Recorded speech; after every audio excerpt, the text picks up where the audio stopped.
We're joined now by Dr. Thomas Dannhauser, who is a psychiatrist and health entrepreneur. He founded Smart Start Minds in 2016 to translate neuroscience into technological solutions for the most disabling and costly mental health problems like ADHD, bipolar disorder, and dementia. So welcome to AI4EQ, Thomas. And please could you tell us a bit more about your background in clinical neuropsychiatry and the technology being developed by Smart Start Minds? Thank you for the introduction and for the opportunity, Jeremy. Yes, I became interested in medicine because I spent a lot of time in my youth hanging around doctors, and in technology because I worked in a technology startup during my summer holidays. I then went on to study medicine in South Africa and then moved to the UK, where I started specializing in psychiatry, and then did a PhD studying the effects of Alzheimer's disease on memory and attention, and I did that by using functional magnetic resonance imaging. And I realized that functional magnetic resonance imaging and similar imaging modalities also had potential as treatments with techniques such as neurofeedback training. And that led to my interest in developing solutions for neuropsychiatric conditions such as ADHD and bipolar disorder, and that is what I'm doing through my company Smart Start Minds. Very good, thank you. So without breaking client confidentiality, could you give us some prototypical examples of the neurological problems that you are encountering these days? In terms of what I would call ordinary office psychiatry, we've seen a substantial increase in the number of people who present with smartphone addiction, and by that I include internet gaming addiction. So these are people that I believe would otherwise not have, would not have ended up with problems. So it is purely due to the technology. And then also we have a large, or shall I say, a much larger than before percentage of patients whose conditions are complicated by smartphone addiction. Just like alcohol or drug use would complicate other mental health conditions. So giving sort of a range of examples, I would say it's from children, school-aged children who do well at school 1 year and the next year fail because they get addicted to a game like Fortnite, all the way through to professionals who are already very experienced in their field and then become addicted to an online game or whatever it may be, and then actually lose their jobs. And in between that, there's obviously a huge range of poor outcomes, but hopefully that gives you an idea of the sort of spread. Very interesting, thank you. Do you think there's a common cause to all of these different cases? Yes, I do believe that there are root causes to addiction. So if I can just share a few slides with you. I think it's important to realize that smartphone addiction is on the increase. There's no doubt about that. And the concern is that it impairs attention and social judgment. And that in turn then threatens one of the principal human survival mechanisms. And what is really worrying is that this is deliberately being engineered by companies who develop devices and apps. And I think it's important to think, why should we care? And I think that regarding attention theft, that is simply robbing people of their energy. They become poorer. But also, the addiction results in disability. So it impairs someone's potential to get more energy as they become mentally ill. Now, life requires energy to do work. We all know that. And that work is predominantly to find more energy. So as a result of that, animate life evolved attention to search for energy. So a human's life status is really the product of their attention ability applied to the available energy sources. So that was true in our early beginnings, but it's just as true today, where life status is still determined by someone's attention ability, because that determines their productivity applied to the available energy resources. And the attention ability, even at a young age, determines health, wealth, and well-being.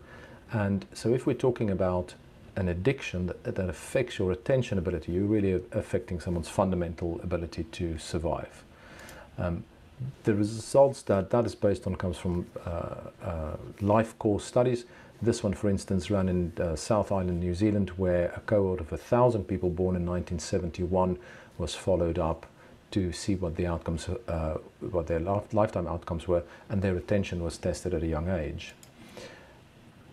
Now, attention is therefore a search function, and it prioritizes certain stimuli. So it prioritizes input that relates to threats, to energy, more than to safety, more than to tribal belonging, more than to status. And therefore it's also captured, so attention is automatically captured by threats to energy, safety, belonging, and status in that order. And that follows Maslow's hierarchy of needs. Now I'm going to briefly introduce you to Professor Stephen Peters's Chimp paradox, because this concept is really useful in understanding the brain and how addiction evolves. So he equates the limbic part of our brain, which is evolutionary and old part, with a chimp, the prefrontal cortex with the human, that's a newly evolved part and very expensive real estate in terms of the energy it takes to run, and then the parietal cortex, which he equates to the computer. We're going to focus on the limbic and frontal areas for today. So when you look at Maslow's hierarchy of needs, you'll see that the lower levels that has to be satisfied before you get to the high levels are survival or animal instinct needs, so it's safety and energy. And it's only really when you get to the top part of it where the, shall I say, our civil instincts come in. And in terms of addictive apps, they prey on our animal instincts. So on automatic attention or automatic, shall we say, impulses, and your chimp is really tricked into behaving in a way that makes you addicted to the app. Now,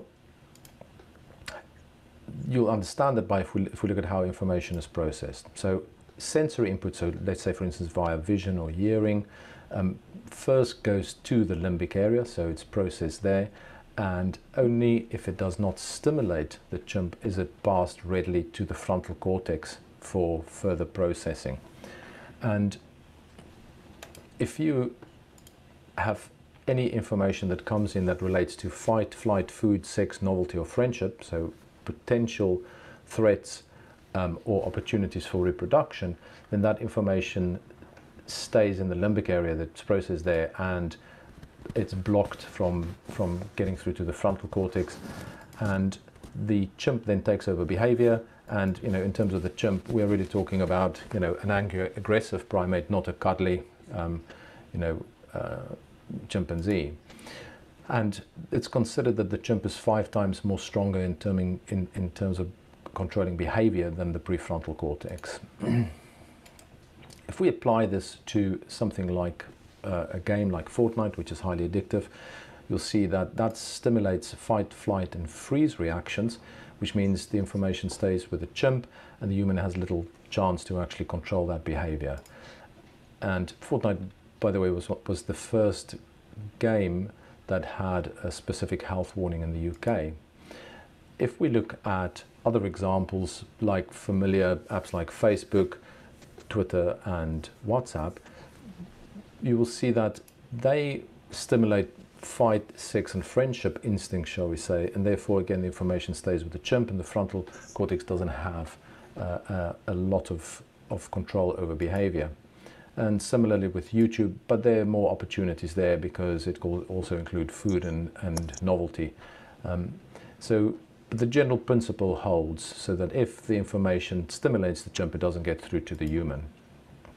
So really looking at Maslow's hierarchy of needs, we can see that the first 4 levels are mainly chimp business, shall we say, and it's only really the top bit that is human or frontal lobe activity. So if you place the popularity of the known, and popular social applications next to it, you'll see that Facebook and YouTube sort of comes in at this level between esteem and belonging. And the problem is if you get addicted to them, then they will prevent you from actually going through to the next level, which is self-actualization, which is really the top of top status that we can reach as human beings. If we apply this to depression, then we will see that how emotion is controlled in the brain, it generally is generated by the limbic system, so by the chimp, and it is controlled by the human. So you can become over emotional, so anxious or depressed, if you are exposed to cues, so the chimp is exposed to a danger, so the drive from the chimp is higher. Or you can have the balance disturbed because the human part on the frontal lobes are weak. I need to just stand, my legs are starting to When you cramp. have, for instance, resource depletion, that is someone being tired, or so they haven't slept, or they're not having enough glucose getting through to their brain, or they are intoxicated by alcohol. Under those circumstances, the chimp is in control again, the emotions are raw, and they are stronger. And if you were wondering if smartphone addiction causes depression, we already know the answer to that because there was some uncertainty, but these are two of the studies that clearly show in both adolescents and in adults that there is a clear path where it starts with addiction and is then followed by depression. Now, what's interesting to me is if that depression is caused by prefrontal cortex problems or, impairment of the human as the model predicts. And we've got some evidence supporting it. If we just review the prefrontal cortex functions, it supports speech, working memory, executive control, attention control, inhibitory control, error monitoring and planning. And if you look at the results from studies, we already see that studies in young people show that if they play a violent video game, then after a shorter period as a week, activation in the prefrontal cortex that's evident here at the top in controls disappear in those who play violent video games. And that activation is something that should be there when you look at emotionally disturbing pictures. So it relates to empathy. But we also know that just in normal smartphone use that you and I would say that we do, if we think we're not addicted, that already results in an increase in ADHD-like symptoms. And in terms of productivity, the evidence indicates that just by using a smartphone, having it results in a reduction in productivity of 15%. Now, if you say that to anyone who's really keen on making the most of life, that is very substantial. You will, if you said to somebody you're going to do some surgical procedure or give them medication that's going to impair their productivity by 15%, they'll have to think hard and long before they proceed with that. And that brings us back to the problem of people not being informed of the dangers of this. There's also an important aspect in terms of where your smartphone is, so and how it affects your cognition. So if it's on the table next to you, it's the equivalent of being intoxicated above the legal alcohol drinking limit. It's still very detrimental if it's in your pocket.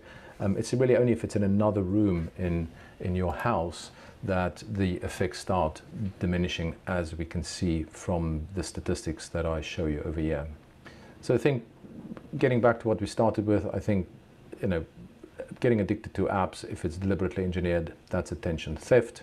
And the real danger in the longer term is that it's disabling, as it makes people become mentally ill, so they can't really fend for themselves as well as before. That's really quite disturbing. But then from a technological perspective, what can be done to break this link?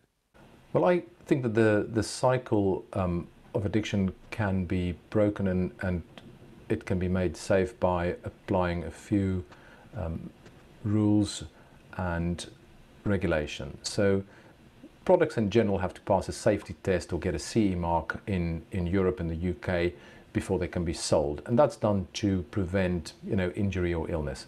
If we think, for instance, of the example of lead-containing paint being used on toys, that's a clear danger and it was removed. So I think in terms of if there are apps that are a clear danger, there should be similar regulation and they should just not be used. I think that in terms of the app makers, I think that they should accept liability for mental disorders that are caused by usage, especially if the app was deliberately engineered to be addictive. So just as for normal consumer products, you can have it assessed to see if it was deliberately engineered to be dangerous. that can be done for apps as well. So I think that regulation needs to come in. And regarding consenting to data use, so personal data use collected via apps, I think the standard for that should be set at the medical standard for consent. In other words, it would be the same for if I said I'm going to prescribe a medication for you that could have potentially serious side effects. That should be the level of consent for apps if they have that risk, and addiction is a serious risk. That's a very constructive way forward, but if technology is the problem, is more technology really the answer? I do believe that technology will play a key part in the solution to this problem. I think that clearly in terms of compliance, the compliance that I have to engage with is already digitized to a high degree, and that makes it better. So I think that can certainly happen.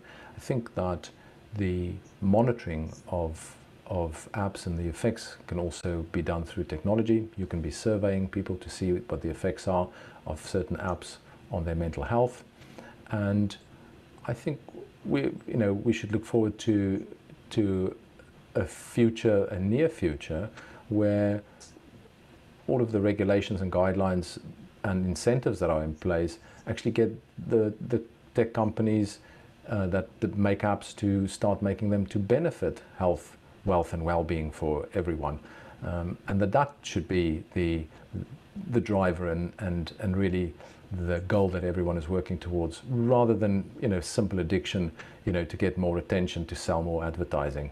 And I believe we can do that if we work together and people understand the real dangers of these applications. These are very important points. You've given us much to think about and discuss, Thomas. Dr. Dannhauser, thank you very much for your contribution to AI4EQ.